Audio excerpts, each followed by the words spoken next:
Good evening, race fans, and welcome to the Sim500 Kickass Beef Jerky Xfinity Series on Wednesdays. John Mushton Jr. for the Sim Racing Network. Beside me tonight, Ben taking vacation, so I've got the most awesome one himself, Mitch Rollo, in the booth. Production tonight goes to Aaron Grosskopf, and we welcome you to another exciting show. How you doing, Mitch? Doing all right, John, and I appreciate you pronouncing my last name right. It's been That's the bothering me a least I could lot. do. Yeah, no, it's really been bothering me. You know, I'm glad you guys called me Rolo this time. I'm just bugging you, man. It's good to be up here. Well, in case you guys, I am so sorry for that. I was hanging out with my Boston buddies today. In case you folks out there in viewership land haven't quite picked up on it yet, we are at Darlington Speedway, the track that's too tough to tame for the throwback week here in the Kick-Ass Beef Jerky Series with Sim500 boys. And I tell you what, Mitch, they've got some beautiful cars rolling through qualifying, which we're almost done with, and we're going to be grading here shortly.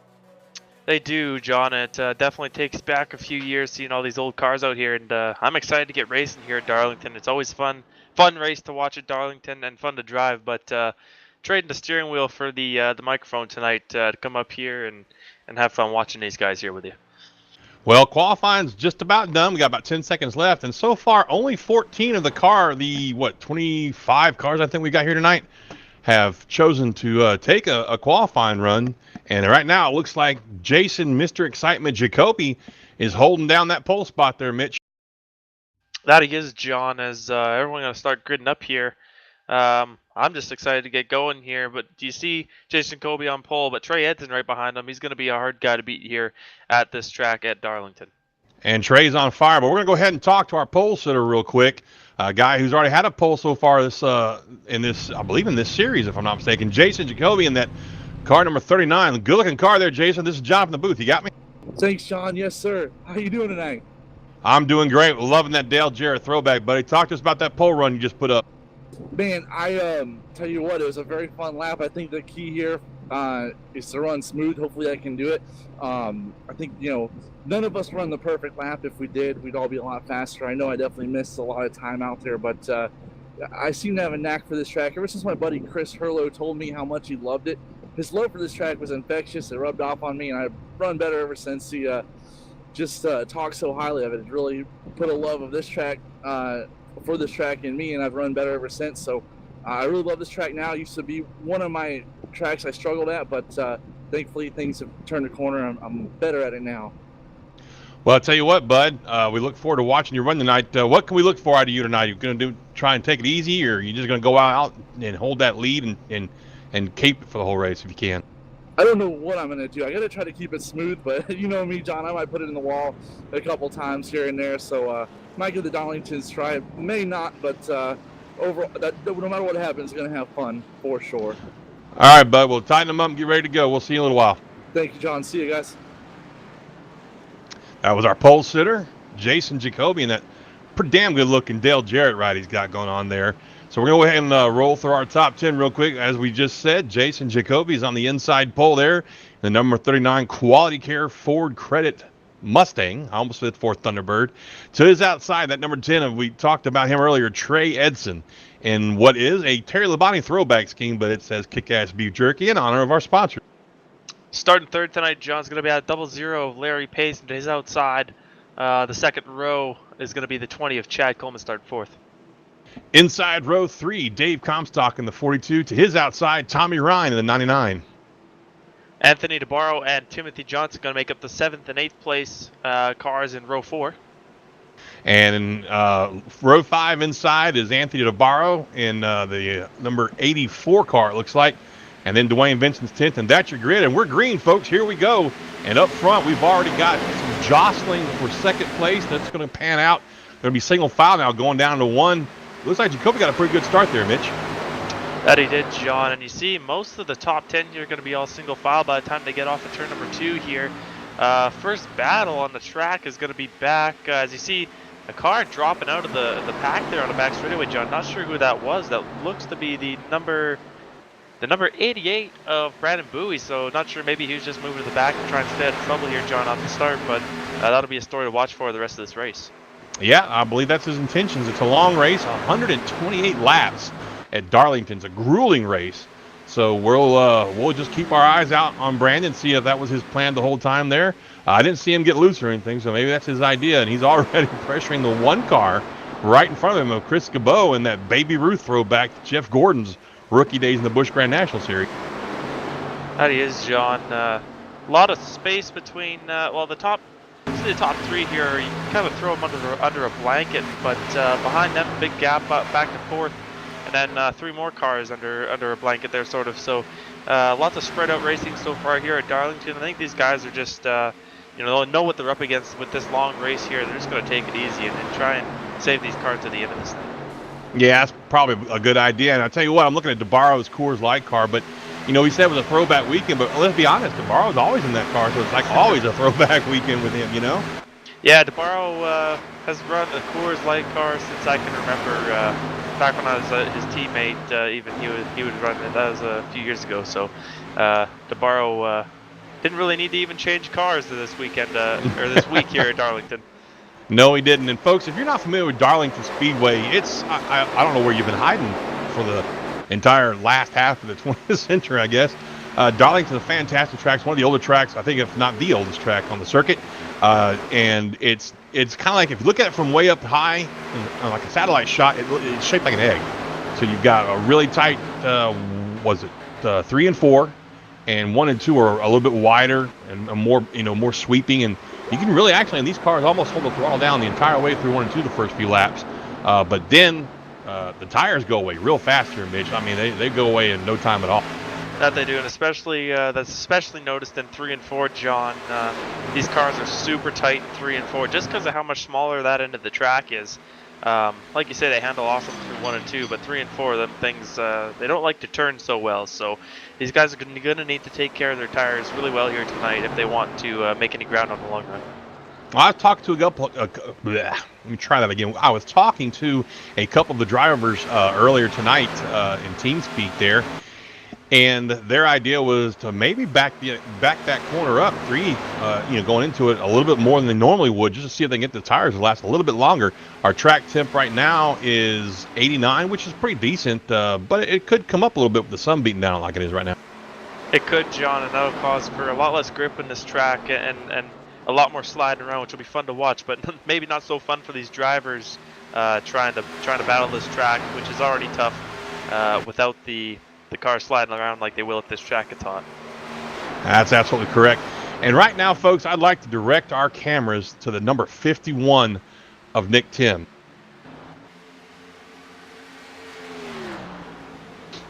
That's got to be one of my hands down favorite cars in the field tonight. It's a throwback country time look to it, very reminiscent of Neil Bonnett's car,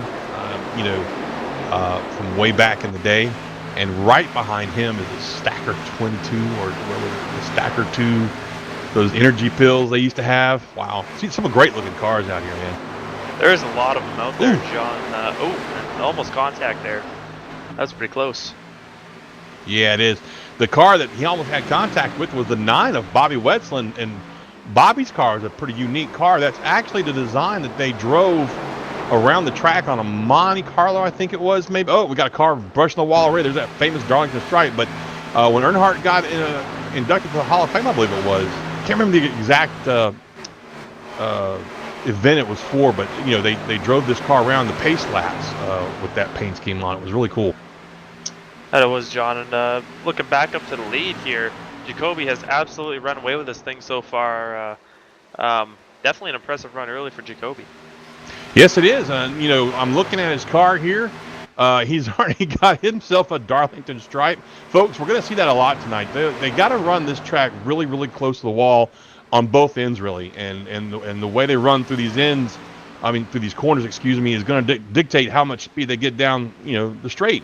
So when they go into, like, right here, look at that. Look how close Jacoby gets to that wall. Just no space at all. Oh, and back behind him, our driver in third place, Larry Pace, just creamed the wall coming into 1. I don't know what happened there, but he went in just a little too high and drifted right up into the wall. And that's the second time he's hit it tonight. So we're going to be seeing a lot of that. I don't think we'll see any cars tonight, Mitch, that don't have any right side damage. I think you're right, John. And like you say, if you're not running up next to that wall on both ends of the track, I mean, you're going to be in trouble speed-wise, just because the run down the straightaway here is so important. And if you run the bottom on either end of the track, you're going to be hurting on straightaway speed. And speaking of straightaway speed, look at this 99 making a challenge for 5th place. Tommy Ryan trying to take that away from Coleman. Coleman says, "You got it, buddy. Go right ahead. I've already pounded that wall once. Let's see what you can do." And boy, Coleman gets real close on about middle of the exit there on that corner. And behind him, we now see the Texaco Haviland car, Matco Tools of Timothy Johnson sneaking into the picture there. There's someone, Mitch, that we really haven't talked a whole lot about. Not a whole lot, but Timothy Johnson, who is a teammate to the guy right behind him, Anthony DeBarro. Those guys seem to be having a good run going so far here, as Johnson will close on the tail of that 20 car of Coleman going into the corner, but then Coleman will pull away from him, and you see they're kind of staying even through the center of the corner here.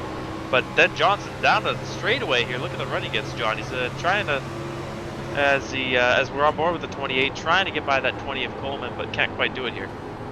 I tell you what, it looks to me like Coleman's got less side damage too, like he's already got into somebody else on track. It would appear that way, John. Maybe someone got tight underneath him or what have you, but nonetheless, the 20 car still running not bad here. Well, I'll tell you what, that's a great tight fight we have right there for basically 5th, 6th, and 7th, I believe, and or 6th, 7th, and 8th, I mean, excuse me. And just ahead of them, we've got the 99 of Tommy Ryan, who took that 5th place earlier. Comstock in 4th, Larry Pace in 3rd, Edson still running 2nd, and way out there to almost a second and a half lead. Well, it's a little over a second and a half now is Jacoby. Mr. Oh, I'm not too good, I don't know if I'm gonna be that good at this track. He always plays himself humble. You ever notice that? I definitely noticed that, John, and he's definitely showing.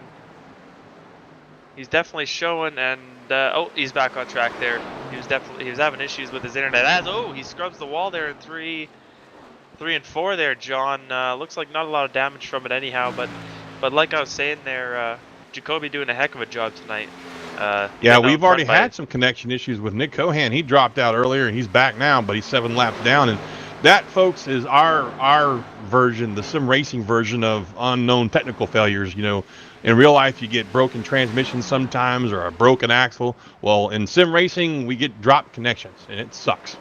It happens, John, and it's definitely frustrating, especially if you're having a good run going. As Larry Pace scrubs the wall once again. He did it in 1 and 2 the last time, and 3 and 4. So twice in 1 lap. He gets 2 Darlington stripes in 1 lap. Oh yeah, he is really chewing up that right front fender. And believe it or not, that will cause issues later on. If he hits it hard enough, it's going to knock the toe out, which will make that car even tighter on him. And he thinks it's tight now. Just wait. We're, 18 laps into this 128-lap event. And, I tell you what, Mitch, this isn't a bad race so far. I mean, I'm not going to lie. I'm going to be honest. I thought we'd at least have 1 caution by now. But these guys are all spread out. And when they do catch each other, they're giving each other lots of room, lots of respect on track, which is what we've come to expect, the Sim500 guys. But this is Darlington. I just thought, hell, it's Darlington. We're going to see some fender banging here. I'm with you there, John, but I think with the length of the race, it helped probably. These guys see how many laps this race is, and they're saying to themselves, "Oh, I gotta pace myself here. I can't go crazy off the start. It's just not gonna work." So I think that's definitely a big factor in why we haven't seen a caution yet tonight, John. Well, like I said, these guys are some of the best racers I think I've seen in sim racing, to be honest with you. And we were talking about Edson's, Jacoby's 1.6 second lead. Well, that was 5 laps ago. Now it's down to 1.3. I think Edson's finally found his rhythm here. Now these two have peeled off to about 1.2, 1.3 second lead over everybody else behind them. And but you said it yourself, Edson's somebody to watch. We've seen him time and time again. He's been so strong these last few weeks, and across different series here in Sim500, he just completely dominated the Roval a couple weeks back, and he's had, I think, 3 or 4 victories across the last 5 weeks. So he's another one to watch. But in the meantime, folks, let's check back in the field here and let's find some more cars to stare at. You know me, Mitch. I'm a painter dude, and I like these cars at these throwbacks weekends. See what these guys come up with. Sorry to cut you off here, John, but look at the number 83 of Jason Barham. I am loving that car, the Snickers car, the 83. I like that car. Well, it's funny you mentioned that, Mitch. I painted that one, actually. Well, there you go. Oh, and as we cue in on him, wow, he hits the wall and scrapes my paint job. See, oh, my goodness. This is But I'll why tell you we're what, never supposed to talk about the drivers, yeah, John. we shouldn't do that. We shouldn't, and I shouldn't brag about paint jobs because every time I do, they get in a wreck or something, man. I don't know who painted that car. That's a good-looking car, though. You're right. There you But, go. yeah, I love throwback weekends, even in the real life, man. Those guys come up with some great schemes in real life. But yeah, that's a tribute to Dick Trickle. Apparently, Jason's a huge Dick Trickle fan, and he approached me for that, and I was glad to do it for him. Behind him is Dwight Everly. I'm sorry, Dwight Beverly. Is it Dwight Everly? Or was it Beverly. Yeah. Well, I'm not as old as you, John, so I'm not sure. Ouch! Did you really just say that on the air? I did. Man. I did certainly say. Ouch! Well, anyway, back to my car sharing. I'm just really, I love these guys and their enthusiasm for this throwback. I'm loving Joey Jatina there. He's only in 23rd right now, but we got a long race to go. He can prove that, but it's the Gold's Pump car, and that's a great looking car too, man. That is a nice car, John. There's too many. And there's the out. caution right there. Yeah. As I was saying, I'll finish my thought here. There's too many cars to look at out here. They're all real nice. And we're going to try and find the replay. It looks like it was the car 81. Got a little help from the 9 of Bobby Wetzel there. We'll pull that replay up for you here shortly, but that was the car of 81 that brought that caution out. Speaking of which, that 81 car does look nice also as well, John. It did, yes. It did, yeah. Now yes. It's a little crumpled up, and pulling up the replay now for you guys. Yep, that's unfortunate. That's Cody Welch in that 81. And yeah, it looks like he had a little help from Bobby Wetzel, bring out our first caution. So I'm fairly certain we're going to see some pit stops happening here shortly. Once these guys catch up with the pace car and get the cars woed down to pace speed. We've already lost a couple of drivers, it looks like. Ryan Howard has put it behind the wall. I'm sorry, that was a spotter. And Chris Cabot has put it behind the wall. Chris is 3 laps down. I'm guessing he just had enough of Darlington. In the meantime, Mitch, here we go. Pit stops are coming. And it looks like everybody and their brothers humming on down pit road for some tires and some fuel.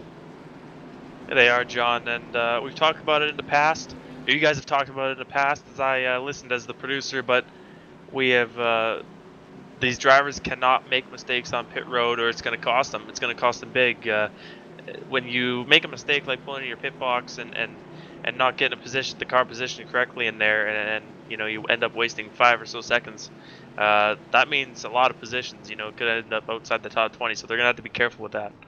Absolutely. We've seen that time and again, Mitch, like you said, across all the different series these guys put in. Already back there in 3rd place. Looks like Pace drove through his pit box and had to back it up a little bit.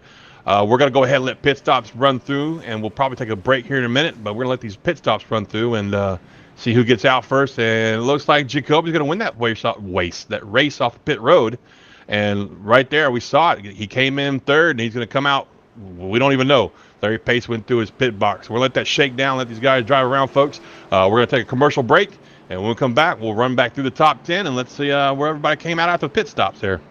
This is Sim Racing Network, watching the Sim500 Kick-Ass Beef Jerky Series from Darlington. We'll be back.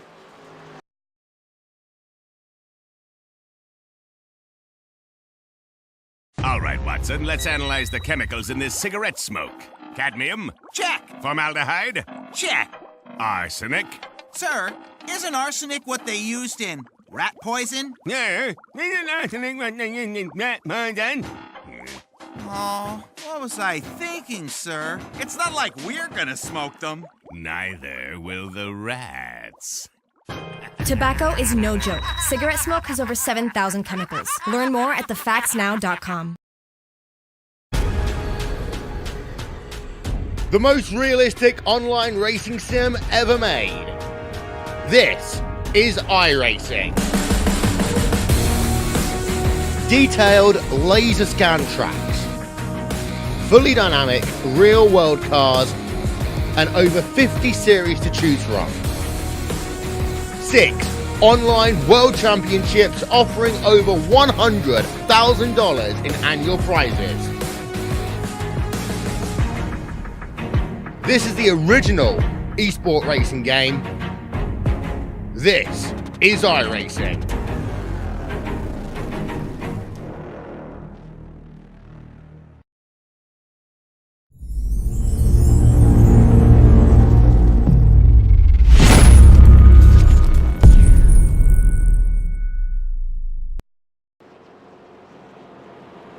Welcome back to the Sim Racing Network's coverage of the Sim500 Kick-Ass Beef Jerky Series. here at Darlington Speedway. And I tell you what, we talked about it right before they came in for pit stops there, Mitch. You make a mistake, it's going to cost you. Larry Pace came in third, came out 14th from sliding through his box. And I tell you what, folks, if you're enjoying this on YouTube, well, I got good news for you. That's not the only way you can enjoy it. We now have the triple threat streaming. We can watch it on Facebook, at our Facebook page, facebook.com/Sim Racing Network, Twitch, and YouTube. So we got a triple threat, streaming there. So, Mitch, we're about to go back to green, and it looks like everybody made it through pit stops okay, except for Larry Pace. Looks like it, John. I'm going to keep keeping an eye on that 27 and Anthony DeBarro there behind the 10 of Trey Edson. Look for him to be moving to the lead here pretty quick, or at least try to. We've seen big battles with him and that 39 of Jason Jacoby in the past, so these guys have a little bit of a history. It's going to be interesting. It should be, and here we go. Pace car's off, going back to green here. Jacoby leads them down to the green, and they're off back to green. He gets a pretty decent jump right there. And I tell you what, immediately the 10 car and the 27 car are going to get nose to tail there and try and make some headway. But looks like Jacoby's got it clear, and he is set to sail back on out to that lead he had. Coming off of turn number 2 here, big gap between first and second and third, but third on back, these guys are battling hard, trying to make up positions. You see the 51 there of, I believe that is Nick Timms. He's going to be moving around the bottom. He's going to pass that number 2 car of Mike Kelly for the 6th position, I believe it's going to be. And that was a textbook pass here at Darlington there, Mitch. That was kind of just slid in there, went up above him and in front of him, and made it work. So you're going to definitely have to try some different ways to pass here tonight at Darlington. You're going to have to slide up in front of people if you're going to want to make that pass. Yep, and you're going to have to do it quick because the longer they go, the older these tires get, the harder it is to pass people on this track. So let's see what we got going on here up front. We still have Jacoby out to a nice, comfortable lead there, about half a second. Behind him is Trey Edson in second place, Anthony DeBarro in third, Dave Comstock fourth, Dwayne Vincent fifth, Nick Tim sixth, Mike Kelly seventh, Coleman's eighth, Silver's ninth, and Tommy Ryan's in 10th right now. And it's going to be more of the same, I think. We're going to see these guys bouncing off of each other and the wall for a few laps here. And then probably just kind of mellow out for a little while. It's a long race, Mitch, 128 laps, and we're only on lap 31 right now. Yeah, big line of cars going down the front straightaway, as you can see there. Guys still kind of close together, where as you saw at the end of that last run, John, that last green flag run, everyone got really spread out. Woo! And right now, everyone's kind of close together, so it's going to create for maybe a little bit more aggressive racing from these guys trying to get around everybody. Well, we just had a lot of excitement back there for 12th place there. It looked like the 28 got up in the wall, and then the 83 got into the back of him. The 83 dodged down all the way to the inside there to miss it, and it stacked everybody right behind them. We got the 00 there of Larry Pace trying to make his way back up after that fateful pit stop there. Behind him, a Hooters car. Loving that Hooters car. Yeah, that's a nice looking number 7 car there. That is the 7 of Michael Keaton. He's Batman. He is Batman. Yeah, and I tell you what, these guys are really pushing each other out there. Look at that behind him. Oh, the 81's in the wall again. He's just not enjoying his time here. Cody Welch is not liking Darlington at all. Yeah, he's having a rough time, John. Right from the drop of the green, he's been having issues. He gets real close to the 47 of Patrick Colby, and there's another yellow flag out on the track.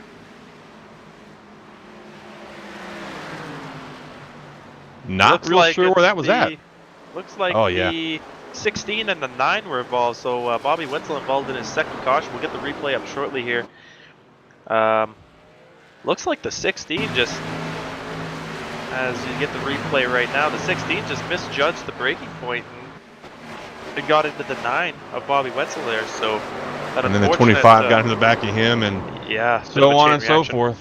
Yep, chain reaction there, and that's a product of Darlington, Mitch. I mean, that is classic Darlington right there. These guys, when you're in these cars, folks, you can't see what's going on in the car in front of you, and sometimes you can't see where your braking point's coming at. And at Darlington, that's not something you want to lose track of. If you get off beat there, if you get mixed up, it could lead to all kinds of catastrophe. Well, here we go again, Mitch. Pit stops, and the question is, who's going to get through this unscathed and who's going to screw it up? Yeah, as everyone coming back down pit road, even though there's only a few laps there, John, like you said earlier, the The track surface here at Darlington just eats tires for breakfast, lunch, and dinner, so these guys definitely want some fresh rubber on those things already. Give me 4 every time. Every time. You'll not hear me argue about it at all. I tried 2 tires once. It did not end well. Yeah, even if your crew chief suggests 2 tires, you yell at your crew chief and say, nope, put 4 on it. I'd be like, give me 4 tires and then go take a piss test because they think you're high. Sorry, crickets. No comment.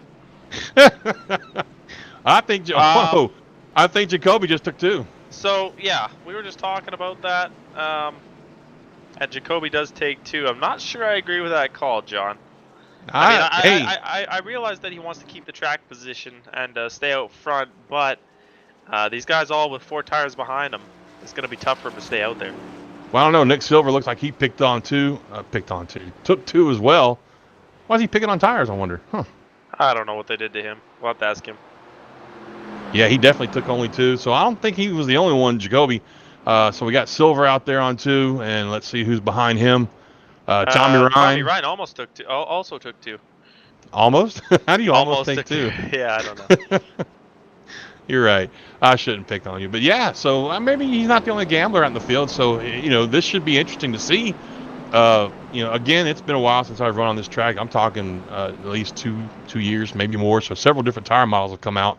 Now they've also got dynamic clouds and sky and lighting and weather and all that, and dynamic track. So there's so many different variables that I'm not familiar with anymore because I've been out of the habit of racing so much. So we'll see how this pans out for our man down there. Shall I pull him up and talk to him again? Sounds good to me, John. In the meantime, it looks like Mark Crichton. No, he's coming down pits now. Okay, I thought from it there he must have stayed out, but okay.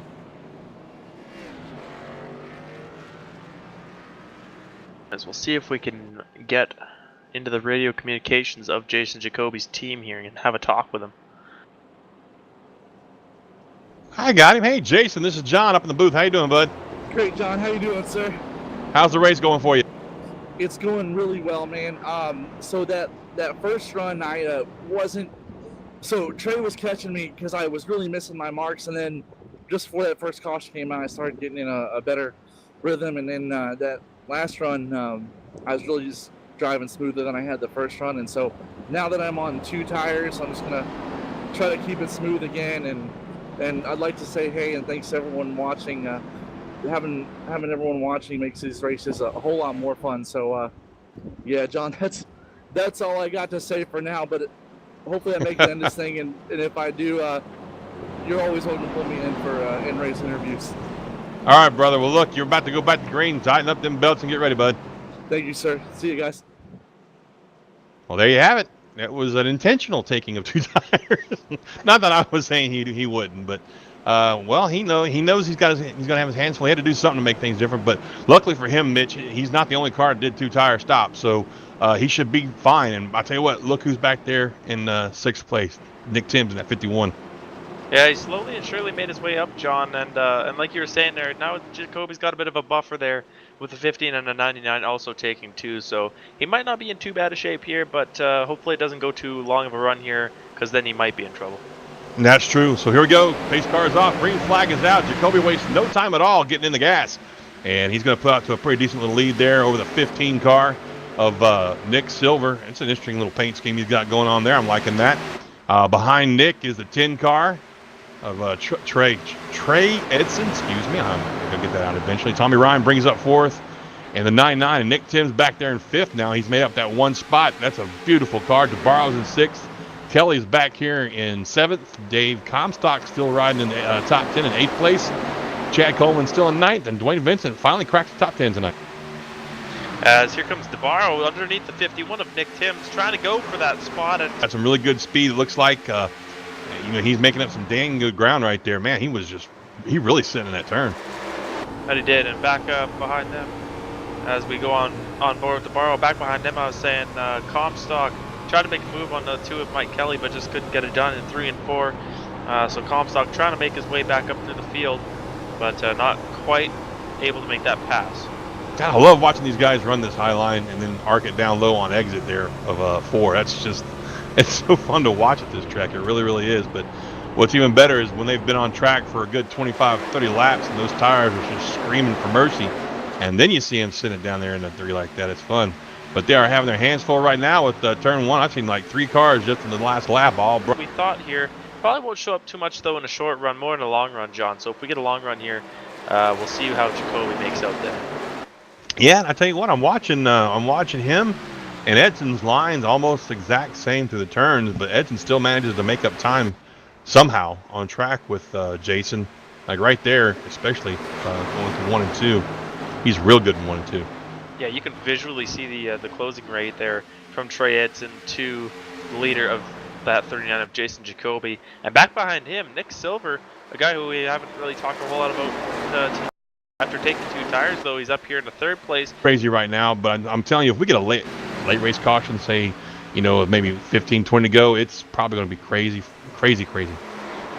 I would, I'm just going to go ahead and say you're probably right about that, John. I'm not going to get into any specifics because, like you always say, they always go and make us look silly. But I think it goes without saying that it's probably going to get pretty wild in the last, 20 laps of this thing. Absolutely. So let's see if we can find ourselves another car to focus on. Drove that one, but nonetheless, a very nice looking car there on that 33. I believe it was, if I'm not mistaken, Terry Labonte drove a Sunoco car. I don't know if it was that exact one, but just in front of him, we got one that everybody should know what that Morgan McClure number 4 Kodak car is. We had Ernie Irvin in that thing for a while, Sterling Marlin, Rick Wilson, some great drivers in that car. Definitely a nice car. Every time I see that car on track, John, I definitely always like to focus. That was close. I'm sorry, I didn't mean to get sidetracked there, but DeBarro made the pass on the 15, and now the 51's trying to make the pass on the 15, and they all got bottled up right there coming out of corner number 2, I believe it was, going down to 3 and 4 now. Or no, that was 1 and 2 they were in. I'm sorry, 3 and 4 they were in, and 1 and 2 now. I'm all mixed up. Sorry. But yeah, it does. They're traveling so fast. That's right. They're on the front stretch now, coming down into 1 and 2. DeBarro made that pass successfully. He is now up and up front there again. Jacoby out to another commanding lead here. We'll see what it is at the line here. Last time it was just over half a second. Now it's just about 8/10 of a second. So Jacoby still pulling Trey Edson, even though Jacoby's on 2 and Edson's on 4. That's pretty impressive. It is. He's making a 10th a lap, but I mean, Jason said it himself. Once you get into a rhythm here, darling, that's what it's all about, is getting into a good rhythm, hitting your marks, and he's got clean air in front of him. He's got no traffic in front of him, so he can see everything he needs to see, where to get off the gas, get back onto it, all he needs, unlike the cars back here in the pack that are trying to navigate this track right on the bumper of another car. That's the most difficult thing to do when you can't see where you're going. Yeah, it is, John. Another couple tenths made up that time by Jacoby. Another thing with these cars, these Xfinity cars, is clean air. Clean air means a whole lot, especially with that big spoiler on the back, as we have another caution on track here, John. Well, that's not really a big surprise, to be honest. It's freaking Darlington. It is, and looks like the 43 of Doug Roth was involved in that. See what happened here. As Larry Pace in the 00 and the 43 make contact. Looked like Pace just came up the track a little bit, tagged the left rear of that 43 and sent the 43 around, as we get the replay up on screen for the fans right now. Yep, that was just a case of Pace went in way too low, way too hard. He sent it, as they say. He did send it. I'm just going to send it. And he sent it right into the 43 of Doug Roth. But nonetheless, it's one of those things here at Darlington, John. It's really tough to judge if that car is going to slide up the track. And looks like just misjudged how much it was going to slide up there. Did the 00 Larry Pace there. Indeed it is. And here we are. Leaders are on pit road. And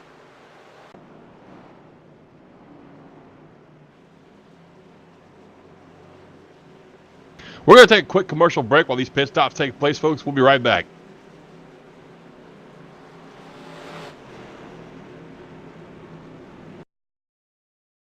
All right, Watson, let's analyze the chemicals in this cigarette smoke. Cadmium? Check. Formaldehyde? Check. Arsenic? Sir, isn't arsenic what they used in rat poison? Yeah, isn't arsenic what they used in rat poison? Oh, what was I thinking, sir? It's not like we're gonna smoke them. Neither will the rats.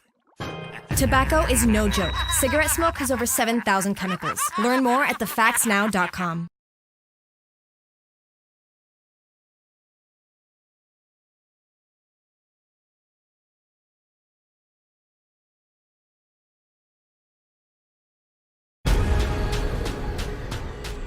The most realistic online racing sim ever made.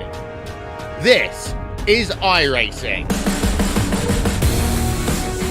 Detailed laser scan tracks, fully dynamic real world cars, and over 50 series to choose from. 6 online world championships offering over $100,000 in annual prizes. This is the original esport racing game. This is iRacing.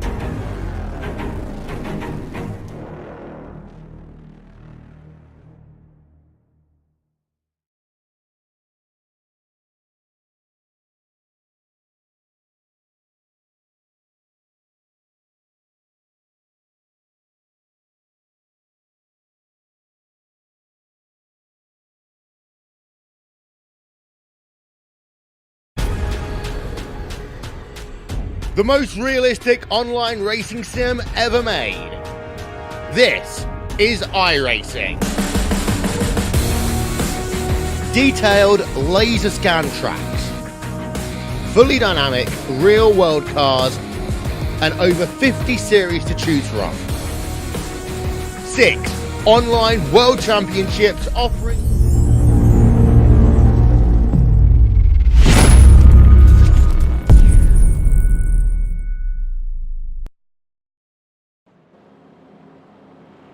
And welcome back to Darlington. Pit stops have taken place, and lo and behold, folks, up front we have a new name. Trey Edson in that 10 car. Mitch snuck himself out there. I believe he took only 2 tires where everybody else took 4.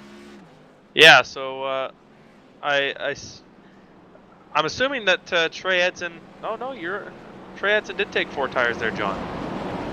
He just had a much better pit stop than Jason Jacoby there. So tough break for Jacoby having a slow stop by his crew.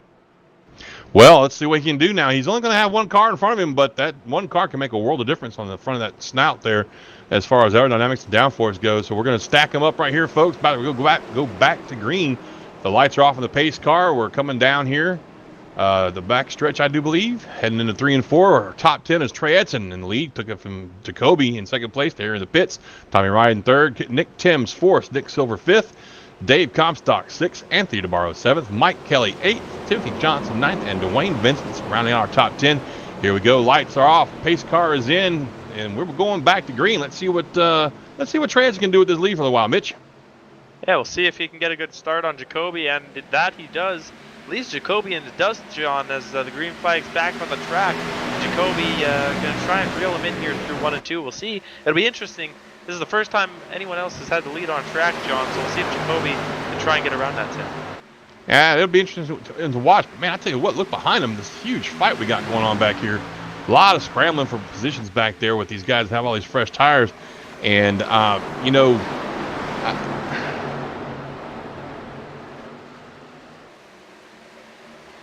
and off of turn number 4 there, still a big line of cars behind them.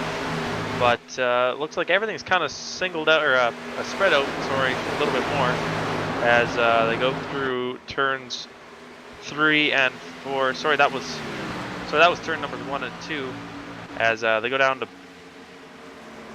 back straightaway here, as we have a fight to the lead here between the 10 of Trey Edson and the 39 of Jason Jacoby. Jacoby's stalking that 10. Absolutely. Question asked and answered right there. Can he catch him? But I tell you what, catch him's one thing, Mitch, but getting around him he flipped the bumper. Complete another. That's right. He's got that chrome horn up there. This will be a really great fight to watch. Jacoby's all over the back of that 10 car, and he is making life really tough on Trey. Trey is going to sweep up a little bit, but powers back on the outside. When Jacoby tries to make that move down on the inside, he says, "No, sir. I got this lead. I'm taking it. I'm keeping it." Yeah, I just don't think that bottom line is going to work as far as passing goes, John. As you see the big run off the corner that Edson had in that 10, over Jacoby was just too much to be able to overcome. So if he's going to want to pass him on the bottom, he's going to have to do a slide job or put the bumper like he tried to in 1 and 2 earlier. So it's going to be tough to get around that 10. Yeah, passing here is really hard right now, and it's going to continue to get harder. Really, he needs to just, if it was me in second place back there, I'd just take it easy on these tires and try to outlast that 10 car. Let the 10 car maybe burn his stuff up a little bit quicker and then try and pass him maybe later on or something like that. But, you know, that's just me, and I'm not the best driver in the world. Jacoby's a hell of a lot better than I am. So we'll just sit here and watch him try to take this lead. He gets a really good entrance into 1 and 2 right there, but not so much on exit. I tell you what, Edson really pulls him. I'm sorry, that's 3 and 4. Really pulls him on exit right there. Gets great exit speed coming off. And down in turn number 1 there, you see this thing right about even.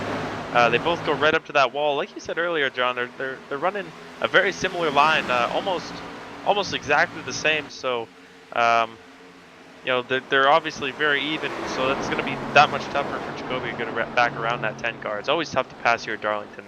In the meantime, look at this, Mitch. The 99 sneaking up into this picture. He's pulled up to within, it looks like, not even a half a second over the last couple of laps. He was a full second behind them now, only 4/10 behind him. So I believe we're gonna have a 3-car fight here for the lead shortly, and we're coming up on the halfway point as well. So we're just about halfway done with this race at Darlington Speedway, and we got a fight brewing. We do. It's gonna be a 3-way fight for the lead here shortly. You can tell because the 3 leaders haven't been this close all race long, and now that Edson's out front, they're kind of all bunched up, which kind of tells you that Edson may be holding up Jacoby just a little bit, but nonetheless, it's going to make for some exciting moves here coming to the end of this race. Absolutely. I think Jacoby's going to have to try and really take advantage of this exit speed he's getting coming off of 4 and try and make his pass down the front stretch going into 1. If he can get up close enough to maybe, you know, use the air to loosen up Edson, that's going to be his best bet. But in the meantime, behind them, like I said, that 99 of Tommy Ryan's just waiting for these guys to make a mistake up ahead of him and take over the lead. He is, and it's exciting. You see the 2 leaders there kind of running the same line, but you see through 1 and 2 that time, Tommy Ryan was a little bit higher coming off the corner.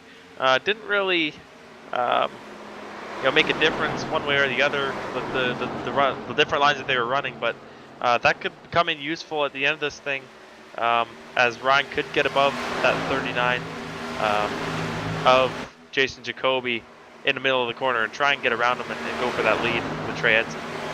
Now watch coming into 3 and 4. I don't know what he's doing down there in 3 and 4, the 99, but he's making up a lot of ground on these 2 in 3 and 4, but losing that ground coming off of 1 and 2, which is about the exact opposite of what I usually do. Look at that. He makes up great ground right there. He does, and then like you say, off the corner here, maybe not. He didn't lose that much ground off before that time, so maybe he's starting to figure things out a little bit on exit as well, John. I'm loving this, man. I tell you what, this is some of the best racing we've seen at Darlington in a while. Not too crazy, not too aggressive. Wow. Wow. And that was Did he get in the wall right there? Trouble. Looked like he missed it, John, just by a little bit. I mean, you couldn't fit a piece of paper in between him and the wall there if he didn't scrape it. But definitely, if he would have kept going up at the rate he was going at, he would have destroyed the front end of his car. Absolutely. I'll tell you what, I bet he's wide awake right now. You ever done that, Mitch, where you get into a race, you get into your rhythm, and all of a sudden you start getting kind of sleepy? It happens all the time. And I mean, I got ADHD to the point where I'll be looking around the room. Oh, look at that. Look at that. Oh, there's a spider on the ground. And I've been looking back at the screen. Oh, I'm in the corner. So definitely been there, done that.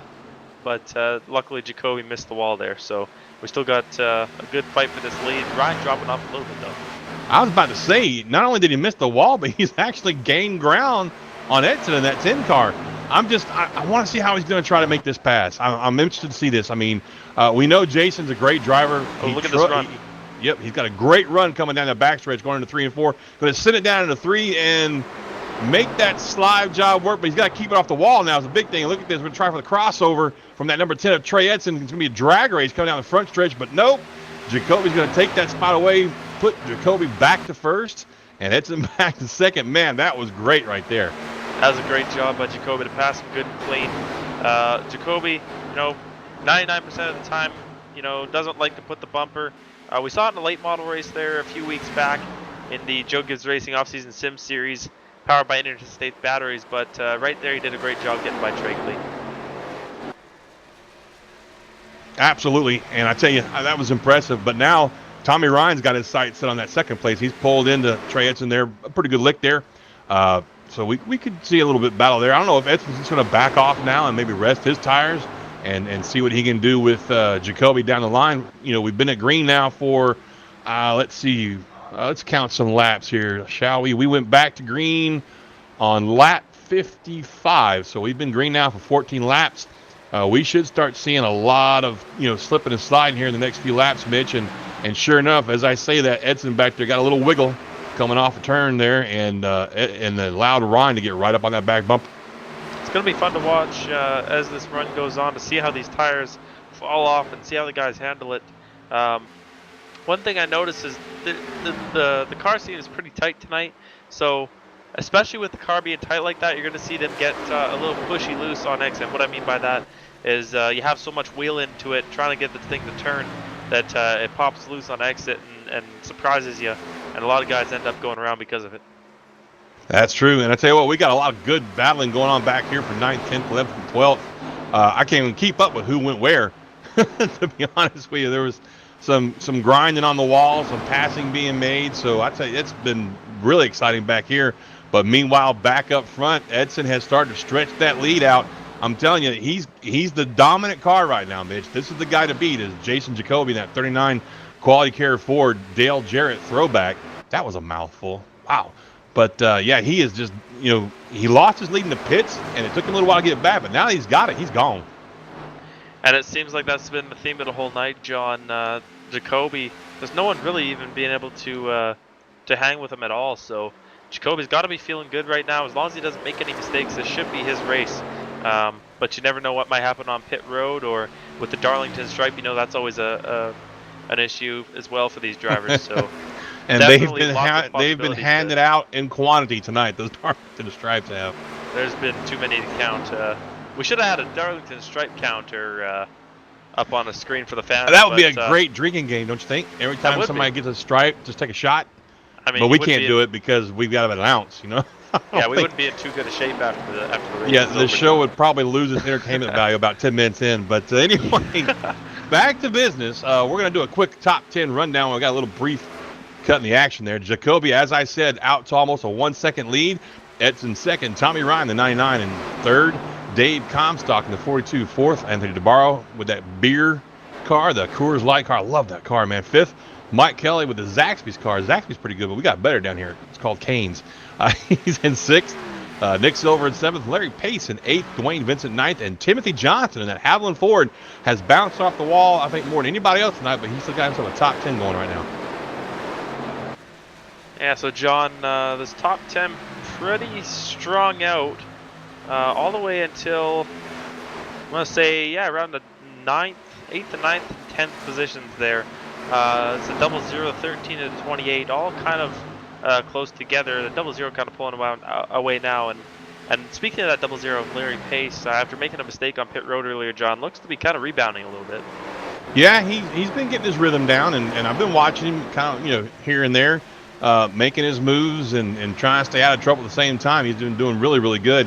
Just a quick update, folks. We started this race with 31 cars. We now have 23 still on the lead lap, and we've had, it looks like, 5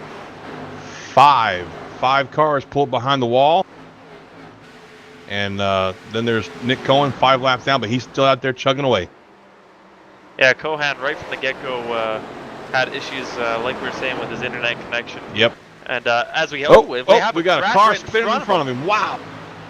And he almost got involved in that. As we stay green right here, he's off the track, off the racing surface. 33 of Tyler Young.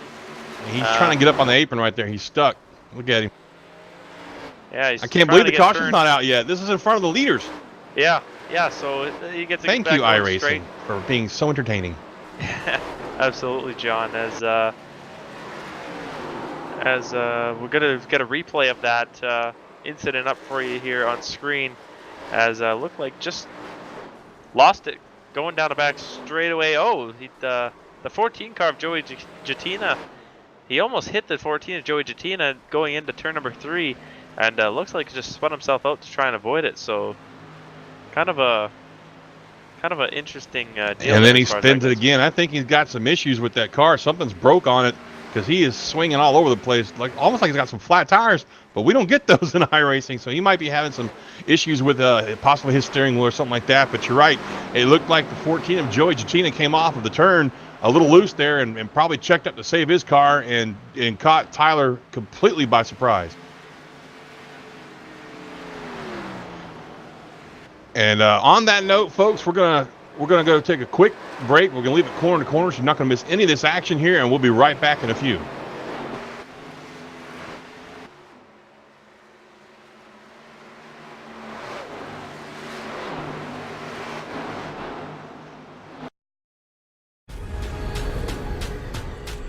The most realistic online.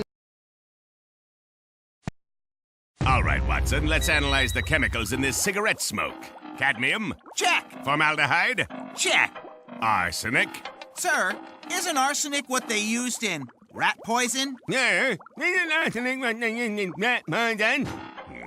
Oh, what was I thinking, sir? It's not like we're gonna smoke them. Neither will the rats. Tobacco is no joke. Cigarette smoke has over 7,000 chemicals. Learn more at thefactsnow.com.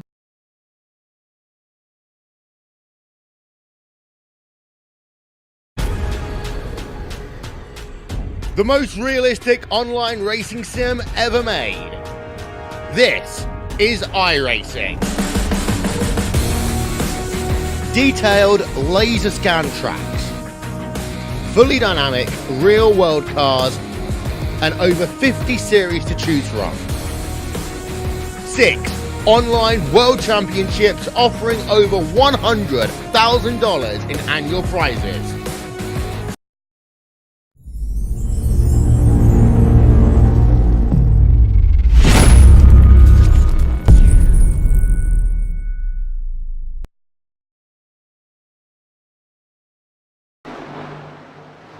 And welcome back to Darlington, folks, and some tense moments for our leader, Jason Jacoby.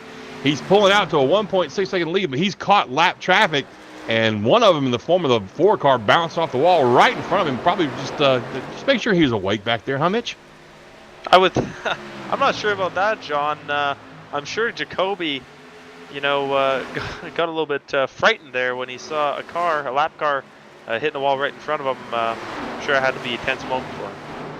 And right there, you folks see the 33 pass and the 39. That's not a pass for the lead. 33 is Tyler Young. He had some issues a few laps ago. He went in the pits, got some repairs and some tires. So he's going to be on some really fresh tires compared to everybody else in the field, and gets one of his laps back. But in the meantime, as I was saying, Jacoby has checked out. Jason, Mr. Excitement Jacoby, I should say, has checked out to a really decent lead now. Our graphic says he was ahead by 1.7. And then just now 1.3. But again, that's lap traffic. He had to slow up a little bit, and Edson didn't. But he's definitely pulling away from Edson, Mitch. He is, John, and really goes to show you just how dominant he has been here today at Darlington. After having to deal with those lap cars, still pulling out to an even bigger lead here. So, and as you see that time, they stayed just about even that time, John. He's got a really, really interesting entry down into 3 and 4 right there. He kind of enters 3 really low, washes it up to the wall, and then comes back down and catches that low exit. And that's the way to do it. That really is. That's a really great exit right there. Or is that 1 and 2? I'm so turned around right now. And Joey Jachina spins out there, John, and he's just going to go ahead and pull it behind the wall. Joey having a tough night here tonight. But back to what you were saying, back up front here, that is definitely, obviously, when the guy is out to as big of a lead as he is, definitely shows you that that's got to be the right way around this place. And he sounded like he was having fun earlier when we talked to him. I bet he's having a great time right now. The kid's damn good behind the wheel, Mitch. There's no denying that. And over various different vehicles that we've watched him in, he's always been pretty good. But he just seems to find his groove right here at Darlington, I think. Yeah, I think you're right. Definitely, and Darlington is a what's the word I'm looking for? Well, make sure it's a word we can say over the air. Yeah, that's what I'm trying to do at the moment. Just take it away, John. You know, my brain's Yeah, not I working got you tonight. back, brother. I got you back. That's all good. But I tell you what, lap traffic, here it comes again, man. He's definitely got some beat up and banged up cars to get around. The next one in his foreview there is Jonathan Lockhart in that interesting orange colored 6 car. And Jacoby opted to try and take the high side around the 6 car. The 6 car is going to let him go on by. So that's another one down.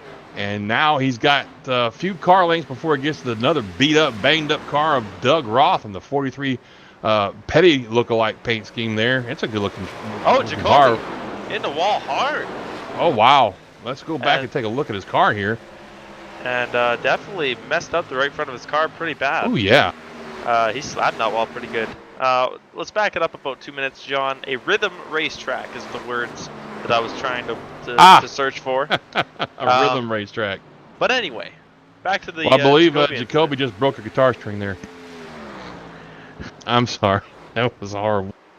No, you know what? At least you can find words. I'm sitting over here just trying to figure out what I'm trying to say. So, in case y'all haven't figured out, I'm trying my best to become a stand-up comedian as well. So for those of you long-time viewers that have heard all of my puns and jokes, chime in down here in the chat at YouTube and let us know how you feel, or don't. Yeah, I mean, I'm usually the one screaming at you behind the scenes when you say a really bad one, but tonight I can't really do that since I'm on the air with you. But nonetheless, it adds a little bit of a entertainment factor to our broadcast, and we definitely appreciate that, John. Well, back to our race, Mitch. Even though Jacoby, got himself a really good Darlington stripe there, he's back onto his killer pace. And now he's putting the 43 car of Doug Roth down. Let's see, that's going to be his first time he's done down a lap, 1 lap down. So he's caught the back markers. Next up is going to be Chad Coleman, and that's a very uncharacteristic run for Chad Coleman in that 20 car. Well, I take that back. That's because Chad's in the pits right now. Okay, so he pitted from 4th, it looks like. And Jacoby now he's in the pits. So you know what I think it is? We're at lap 91. It's time for some pit stops. That's what's going on here. I think you're right. Definitely can't go to the end on fuel, of course. So these guys are going to have to start coming down to pit road here in the next few laps. I'm assuming. Their fuel window is coming to an end, and they're getting low on fuel. So we'll see. We'll start seeing guys coming down here pretty quick, John, especially the leaders. Well, what I find interesting is Jacoby's pace. He started off after that last caution period restart. Oh. Got a caution out. Speaking of pit stops and people being a lap down. Now let's see what I got going on here. And that's on the front straightaway. Ooh, right in front. Nick That Timms. is the 51 of Nick Timms. As Timms, I don't see any cars there. It might have been a self spin. Let's see what happens. Negative. Here. He had some help from the 28 car. Oh no, you're right. He got up. Well, he didn't have help. He hit the 28 car after bouncing off the wall coming out of 4. Yeah, it looks like he just maybe misjudged where the wall. It's hard to say, John. How do you misjudge a wall? It's like 5 foot tall in concrete. Well, I don't know. I'm just trying to come up with an explanation right now, John. I'm just giving you a hard time, brother.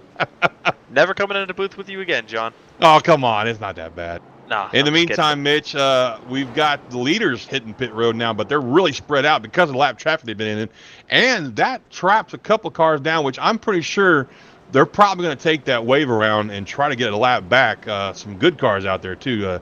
DeBarro was a lap down. Yoakum and Coleman are a lap down. But like I said, they'll probably take this wave around opportunity and get their lap back. In the meantime, Jason Jacoby is heading down pit road, and I'm willing to bet he's screaming for 4 tires right now, Mitch.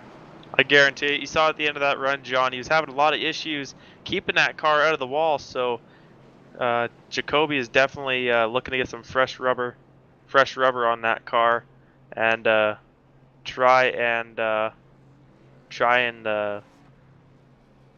a little more grip in that race car so he can keep it out of the wall a little better. Well, I'm not real sure what happened, but we have a guy that's just retired his car behind the pit wall, Tommy Ryan, who was up there challenging in the lead earlier. We'll see if we can't backtrack and find out, folks, what happened there. In the meantime, the race off pit road is won once again by Jacoby. We're going to let this kind of file around a little bit and get everybody off of pit road and around the track a couple times, and we'll sort out the top 10 for you when we come back. We're going to go corner to corner on the commercial, so you won't miss any of the action.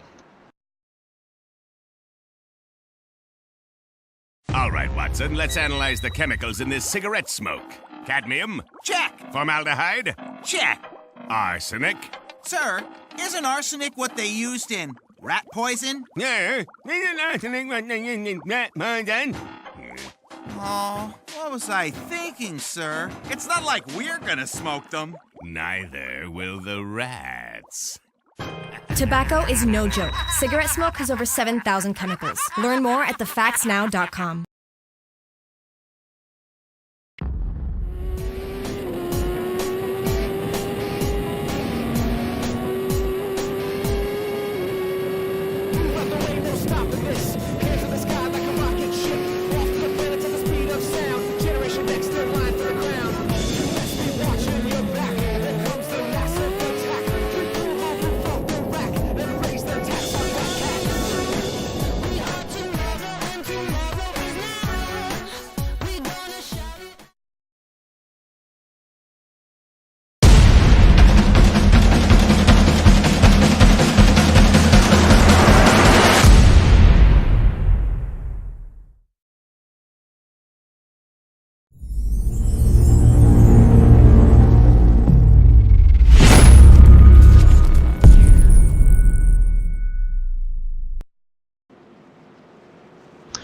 And we're back at Darlington, and folks, we've got major drama up front. Mitch, our top three, well, let me rephrase that. The second and third place drivers in the top three were involved in a simultaneous accident involving them. That would be the 10 car of Trey Edson and the 99 of Tommy Ryan, second and third place before that caution came out. They got involved with an accident with the lap car, the number 6 car. He bounced off the wall, came down, that's Lockhart, and he took out those two. But that all happened in front of the one that brought the caution out that we were looking at. So that's out. Tommy Ryan has taken his car behind the garage. He is done for the day. Edson's got substantial damage to his car, but he didn't get it repaired. He did pit for tires, but he's still in 4th place. So that's huge drama up front. In the meantime, we're stacked back up. Mitch, lights are off the pace car. There we are, John. Jacoby back out on the track first once again, but look at that 00 of Larry Pace back in 2nd place after those issues on pit road earlier, so definitely a good rebound for him. Yeah, I'm not real sure how many tires Larry took. I was too busy looking at the replay trying to figure out what happened to Tommy Ryan, but in the meantime, the flag's out. The green flag is out is what I'm trying to say, and wow, Jacoby wastes no time jumping out to a huge lead. In the meantime, Pace is down there struggling with that car on the inside of David Comstock, and look at it, this is Dave Comstock. We haven't talked about him most of the night. He's been kind of playing it easy, and now that we're down here with about 29-30 laps to go, I'm sorry. Oh, another caution. Caution is out once again, John, and you were wondering how many tires the 00 took? He took 4 tires, so he is on 4 tires there. Wow. Well, this one's involving the 47 car and the 9 car. They both got on the wall. The 47 car got the worst of that because he bounced off the wall outside and slid down on the track on the inside. And you'll see right here in the replay, they this Darlington track is eating up some race cars, Mitch. It is, and there was a little bit of contact between the 47 and the 27 there of DeBarro, and that 47 of Patrick Colby. So definitely, and Wetzel did hit the wall there coming off of 4. So Wetzel has had a very rough night tonight here at Darlington. I bet he just wants to put the thing in the trailer and go home. I can't say I blame him. In the meantime, up front, it's still the same story, and I'm not real sure if anybody's coming to pit road right there, but Patrick Colby has pulled his car behind the garage. He's called it a night. He said, I've had enough of this place. I need a beer. And Trey Edson comes down pit road as well as DeBarro, so both those guys probably trying to get a little bit of their damage fixed that they incurred on their respective incidents. Well, yeah, that's true. You want to get some of it fixed, at least get the steering fixed and whatnot if you got like a little toe in, toe damage, toe in, toe out damage there. But the thing is about Darlington, it's a great place to run with no fenders. You don't need the damn fenders. You don't need aerodynamics here. You just need to be able to turn the car. So they'll probably get a little bit fixed there, but they don't want to lose too much time on pit road doing it. There's only 14 cars on the lead lap, so as long as they can beat the pace car out, they'll be all right. This time around, John, at the line, it's going to be 28 laps to go, so not a ton of time for these guys to make up ground on the track for the rest of this race. But if there's another caution, maybe 10-15 laps into it, you're going to probably see a couple guys, maybe two tires, and try and make up some ground and win this thing. What? You think somebody might actually gamble here? It's a possibility. Yeah, that's a big possibility. You're absolutely right. I'm not much of a gambler myself, but hey, if I'm going for the win, why not try and take two? In the meantime, folks, we're going to let it swing around one more time. Once they cross the line here again, I'll give you a top 10 rundown, and we'll shake something loose and see what happens here, huh? Sounds good to me, John. So we've crossed the line, and it looks like we still have Jason, Mr. Excitement, locking down that first place, but he's got Dave Comstock behind him in second, Mitch, which could spell trouble for him. Larry Pace in the 00. Third place, Mike Kelly in the 2 car in fourth. Nelson Rivera. We thought he faded out for a little while there, but he's back up there in fifth. Brandon Bowie in the 88. Remember we talked about him at the top of the show there, Mitch. He dropped back to the end of the field to avoid all this madness. He's up to sixth. Dwayne Vincent in the 13th and 7th. Jason Barham in that Snickers car, another guy who's had some rough run-ins with walls and other cars. He's in the top 10 and 8th. Nick Silver in 9th. And Michael, I'm Batman, Keaton in that Hooters car in 10th place. Definitely back to that 88 a little bit. At the start of the show, we were talking about him, and it looks like that strategy has paid off, John, because here he is sitting 6th place in a prime position to finish top 5 in this thing. So definitely looking to be a good payoff in the end of this thing for him. Absolutely. He's got the relatively, I should say, undamaged car. I mean, this Kickass Beef Jerky series at Darlington race has not been kind to many, many cars on this track, but his car looks like one of the least damaged vehicles on the track. I would have to agree with you, and that just goes back to my point even further, that starting at the back, definitely would have helped that 88, or definitely did help that 88 rather, because you look all around them, and everyone has a beat-in bumper or a right front damage or what have you. So, nonetheless, these guys all up front trying to make this thing, trying to get a win in this race. Absolutely. I mean, there's not many cars on this track that don't have. I mean, hell, even our leader banged the wall a couple of times there. Jacoby did. Lights are off on the pace car. We're coming down the backstretch. This time by will be going back to green. It'll be lap 103 when we take the green, which leaves us 26 laps left to go. And Mitch, it's anybody's show right now, really. It is. And speaking of damage and talking about cars that have no damage, that 42 of David Comstock looks completely clean. Doesn't look like he's got a scrape on that thing. So that's impressive in itself. Looks like everyone else in the top 5 here has some form of damage, whether it's a little wrinkle or right front fender missing. Wow, you're right. That car is unscathed. I love it. That's just almost impossible to do here in Darlington this long to a race. Well, here we go. Green flag's out, and Jacoby gets a pretty decent start right there, but he does not leave the 42 too far behind. Behind him, behind Comstock, I should say, for third place, Larry Pace is fighting with Mike Kelly in that Zaxby's car. Give that slot to Pace as they come off the turn, but I don't think Kelly's done with him just yet as he fights back down the front stretch, trying to get that spot back away. Meantime, look at this. The 88 pokes his nose in there and says, hey, how y'all doing?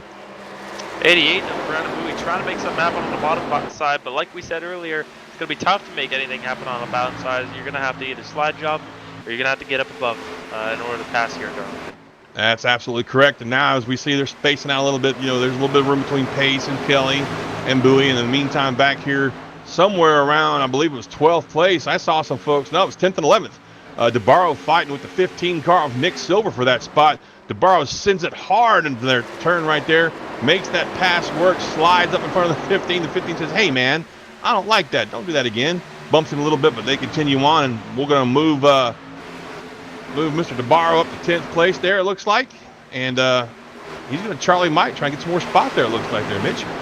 Yeah, an aggressive move by DeBarro, but it's getting down to crunch time. If he's going to want to finish top 5 in this thing, he's got to make moves like that. He's got to make them quick, or else he's going to run out of time here.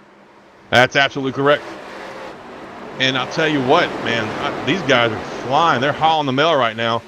Up front, Jacoby still has the lead, but look at that. Comstock is not that far behind. He's only 3/10, and it doesn't look like really Jacoby's leaving him behind. It looks to me like Comstock's staying right there, about the same interval, lap after lap right now. And we said it earlier, John, if that 42 car could get up towards the front, he would be a threat for these things. He always is. And here he is with around 27 laps to go, or sorry, 22 laps to go at the line that time. Looking to be maybe stalking that 39 of Jason Jacoby a little bit. As I say that, he loses a 10th on him that lap. Yeah, that's Comstock. That's a guy that we always talk about. He's like, you know, what they used to call Harmon, Mr. Where'd he come from? That's how Comstock operates, man. He just takes his time and keeps the car in one piece, as we see right here. He's no damage at all.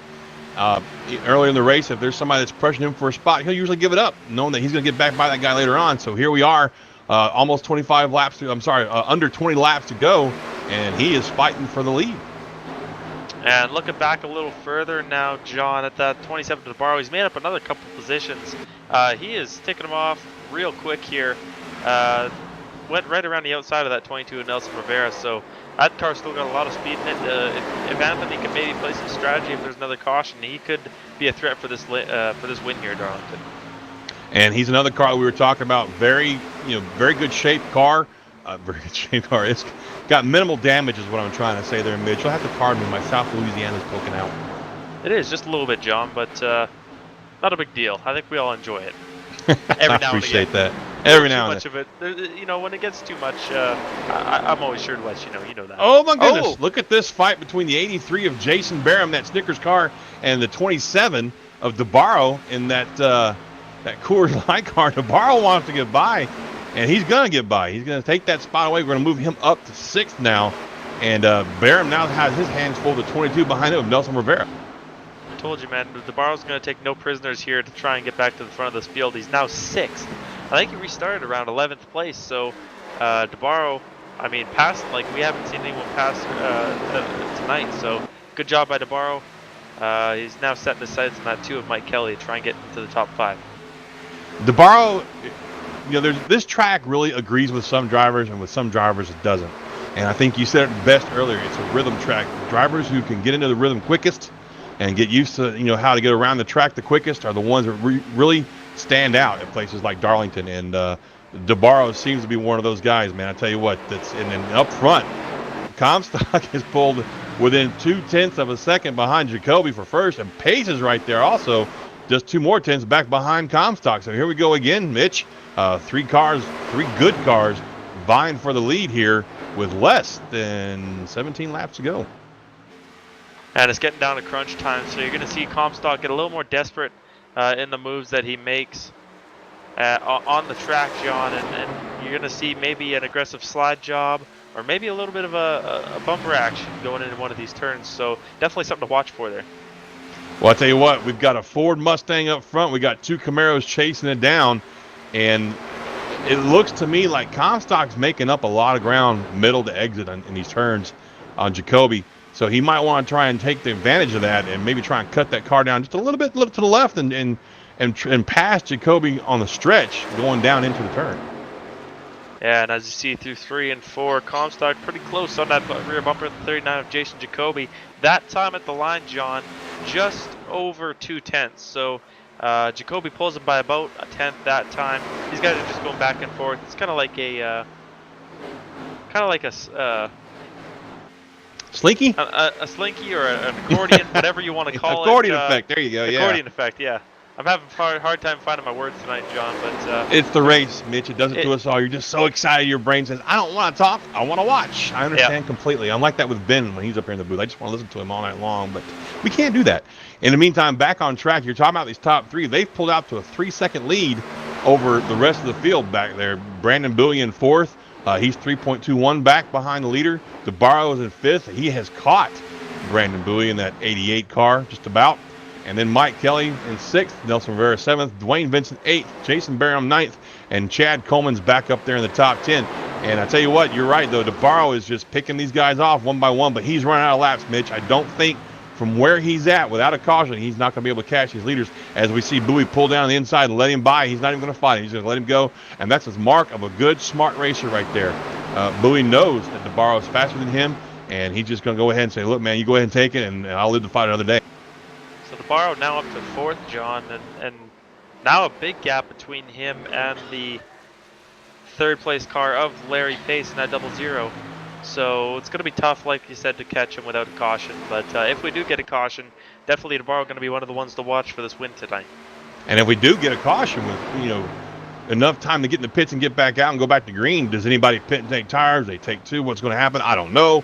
But in the meantime, back up front, it looks to me like Jacoby's kind of pulled out to another extra tenth there over Comstock in second, and Pace is still right there on Comstock's bumper.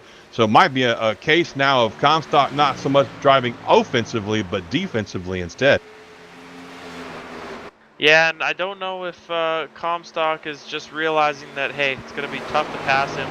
I got to wait for him to slip up or hit the wall or something. Or if maybe, he's just giving his tires a rest to try and get back up there and make another fight. But nonetheless, Comstock, very smart racer. I'm sure he's got a plan under the helmet there, that number 43. Absolutely. And I you know what I'm really impressed with, though, is the fact these guys have been racing up front. They've been racing each other so hard, but so cleanly. That's something so refreshing to see in sim racing. It really is. It is. There's a lot of guys out there that just treat it as a joke and don't have an appreciation for the guys that are real serious about it. But definitely a lot of respect amongst the drivers in this league. Respect for each other, that is. I love this. I love watching these guys in Sim500 race. I race with these guys in the Friday night, midnight. So, wow, did you see that? Let's not get off track here. Let's look at this. I know we can't rewind it too far there, but Comstock, he took a really crazy angle down into the turn just now, way down on the apron, lost a lot of momentum there, and let Pace catch right back up to his bumper there. I don't know if you caught that or not, Mitch, but I don't know if he got out of shape going to turn or what. I did. He looked like he just wanted to try the low line there in 3 and 4, try and do something different to try and see if he can make up some ground on that 39 Jacoby. And what that tells me, John, he's not really saving anything. He's looking for grip out there, so he's looking for more speed. So maybe that 39 of Jason Jacoby's got him covered here. It's possible, but I've never seen a car enter one that low, and it showed. I mean, he lost a lot of ground to Jacoby. And did you see how much ground that Pace dove it in and won that time, and got right up on the bumper of Comstock, but then Comstock just pulls him down the stretch? I did notice that, and it just goes to show you that it's going to be really important for that run off the corner in this last. Looking like we're down to about 7 laps to go here, John. So we're really getting down to crunch time now. Yeah, we really are. And I'll tell you what, another drinking game we should try is every time you say crunch time, maybe get a shot. I'm sorry, Mitch. Don't get mad at me. All right, back to the racing action here on track. Jacoby looking like he pulled Comstock just a little bit that last lap around, but we'll see where they're at the line this time by. Jacoby looking like he just got the whole field covered tonight as he pulls another 10th on Comstock. So definitely. In the meantime, I don't mean to cut you off, but we got a 3-car battle for 7th going on back here between Bowie and Coleman and Vincent. And Coleman just got the short end of the stick on that one and got shut up into the wall back there. So moved Bowie up a spot and Coleman back a couple spots there. And Vincent's hard into the wall right there. Lost a lot of momentum, slowed up so much that the cars behind him of Jason Barham had to take evasive action. So we've got a lot of fighting still going on back in the back of this pack, even though Jacoby's kind of thinking up the show again, pulling off to almost a 1-second lead. Wow, what a dominating race by this young man tonight. It has been dominant for Jacoby, John. And down the back straightaway this time. 5 laps to go. It's going to be 4 laps to go at the line. And barring a caution, I mean, this is Jacoby's race to lose. Absolutely, and now's the time of the race where he really has to focus, not lose any focus at all, because they've been out for a while on these tires. It's the end of the race. He's got all these thoughts going to his head of what not to do wrong, and he's just got to focus on being rhythmic and hitting the spots, and he'll be okay. But behind him, Pace is really putting some pressure on Comstock for that 2nd spot. He is, and Comstock, if I know him at all, he's going to really want to hold on to that 2nd spot there. David is a really hard guy to get around on track, but very clean. So Dave won't race him dirty, but he's going to make that car a little bit wider than usual to try and hold that 0-0 off. Well, you said it earlier. It's catching them is one thing, passing them is another, especially here at Darlington. It is, and especially with these Xfinity cars at Darlington, just with how big of a hole in the air these things punch. They get super tight when you get right up behind someone, so it's really hard to get these cars to turn when you're right on their bumper. As you see right there, my point comes into play with 0-0 getting tight behind him. So looks like Comstock is probably in the catbird seat here for 2nd place. Well, we just took the flag. Jacoby took the flag for 2 laps to go. So popsicle steps up for Jacoby, our leader. He's out to a pretty decent 1-second lead. He's going to come through 3 and 4 right here. I'm going to get the white flag, 1 to go. And and he's in the wall as we say that, hard in the wall right there. But I don't know if that's going to be enough for Comstock to catch him. He's got to be just really sweating bullets right now. Comes across the line, takes the white flag. He's got to do this track one more time, Mitch. One more time through treacherous 3 and 4, where he just had problems just now, and he's had problems earlier in this race tonight. So let's see if he can do it. He comes off of 2 right there, going hard down the backstretch, almost 180 miles an hour. Scratch that, 181 going down into 3 and 4. He's got a pretty good line of entry right there, and it looks like he made it through this time unscathed, but he had to get nervous right there. And look at that. Jacoby takes the win here at Darlington for the Kickass Beef Jerky Sim500 Series. The Sim500 Kickass Beef Jerky Series here on the Sim Racing Network. You got it out. You got it out eventually, John. And a good run for DeBarro back to the 4th position there from 11th on the last restart. I believe it was about 27 laps there from the last restart to the end of the race. So a good job by DeBarro to salvage a 4th place finish, even with that damage on that car. Absolutely. I tell you what, this was a fun race to watch and to broadcast. And I really thought that Jacoby just about threw that race right. He almost did, John, as all it would have taken is for him to get a little bit loose after he hit the wall, slide down the track, and Comstock would have been right there. But nonetheless, Jacoby just dominates this race from start to finish, really. Leads almost all the laps and wins by just about a second here, John. The only time he didn't lead was the time that he lost his lead in the pits. So that's a fantastic run for Jason, Mr. Excitement Jacoby. Folks, we're going to roll to a commercial. We're going to leave it on air and let you watch these donuts and whatnot being done. And when we get back, we'll have some interviews with our 1st, 2nd, and 3rd drivers here at the Kick-Ass Beef Jerky Series. I'm John. This is Mitch. We'll be right back. All right, Watson, let's analyze the chemicals in this cigarette smoke. Cadmium? Check. Formaldehyde? Check. Arsenic? Sir, isn't arsenic what they used in rat poison? Yeah, isn't arsenic what they used in rat poison? Oh, what was I thinking, sir? It's not like we're gonna smoke them. Neither will the rats. Tobacco is no joke. Cigarette smoke has over 7,000 chemicals. Learn more at thefactsnow.com.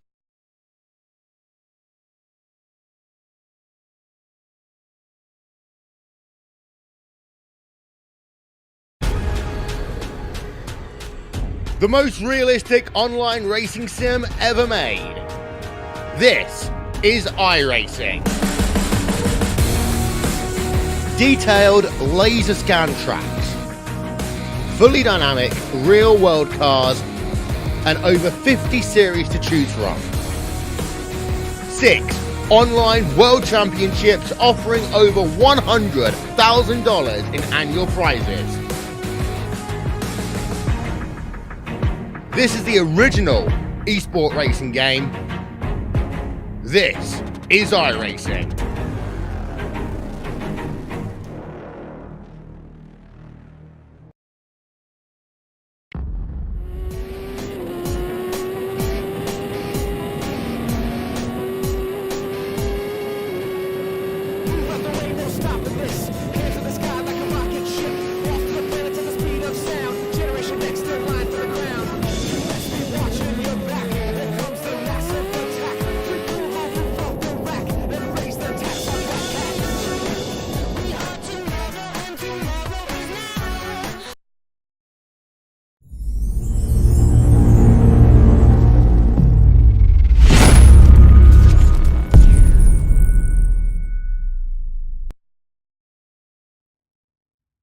And welcome back to Darlington International Raceway, where Jacoby has done one of the longest burnouts I've seen in sim racing, Mitch. That was very, very impressive. He did donuts, followed by a Polish victory lap, and then more donuts, and then donutted down pit lane. I think he's a one happy camper. You know what I'm saying? I would tend to agree with you, John, after the performance that he put on tonight. Definitely a performance for the ages, really. Well, folks, I'm going to run down the top 5 for you real quick while we give Mitch a chance to run down there and talk to our Second and third place finishers, Jason Jacoby pulls home the victory in the Kickass Beef Jerky Series at Darlington Speedway. Comstock brings it home second. That's David Comstock in the 42 car. Larry Pace brings it home third in the 00. Anthony DeBarro brings it home fourth in the 27 car. And Nelson Rivera brings it home a top 5 in the 22 car. And folks, Mitch is a marathon runner, like really fast guy. I'm willing to bet he has already made his way down there and found our third place driver of Larry Pace. I have caught up with him, John, and Larry. It was a heck of a run for you tonight. After a mistake early in the race, I believe it was a mistake on pit road there. You ended up coming back and finishing top 3 in this race. Talk about your race. Well, first off, it was a ton of fun. Darlington's always a blast. But yeah, at the start there, I kind of knocked the wall down early and stayed on pit road to fix it early. And yeah, it was really hard to pass. The cars were so fast and there's so much grip that you kind of just get stuck in the position you're running until the tires fall off. But slowly picked my way up through the field and got a shot at it at the end there. But Jason and Dave are just really, really good, so I couldn't do much. Yeah, me and John were talking about it earlier up here in the booth. There's only a couple ways you can pass here. Is if you get above them on entry to the corner, or if you slide job the heck out of them. And definitely, we saw a little bit of it tonight. But how hard was it to come through that field when really the only way to pass was slide jobs or just waiting for someone to make a mistake? Yeah, it was extremely difficult. I mean, for a lot of the race, I just kind of maintained in 14th or 15th. Until this field got strung out a bit and just kind of pick the guys off who make mistakes here and there and hope you don't make one. And the line I was running a really low, fast entry in 3, and I don't think anybody else was really running it. And that helped a lot catching people, but still, when you got to them, you just had to wait for them to make a mistake. For sure, Larry. Is there anyone you want to thank for your third place run here tonight?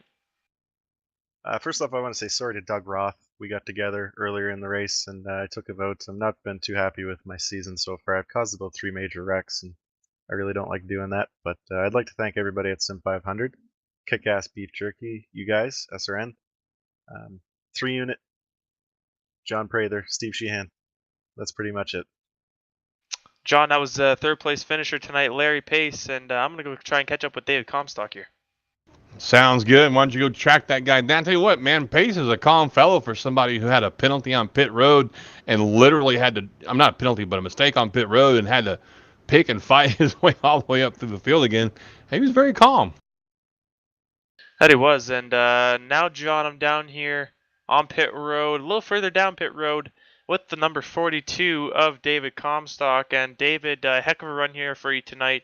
You're kind of mired back, end of the top 10 for most of the night, mid top 10 around 5th, and then end of the race you just came out of nowhere and ended up right on Jacoby's bumper there for the last 20 or so laps. Talk about your race.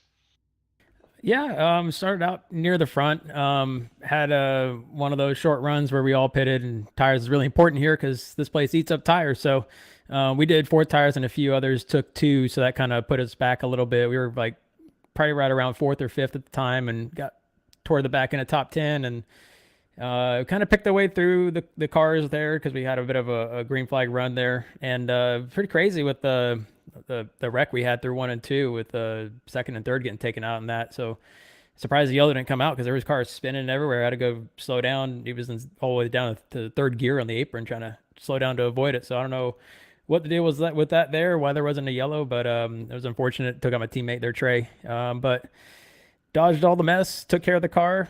Not a scratch on this racingbids.com car, and looks real good. Just wish it was one spot better. It looked pretty in victory lane.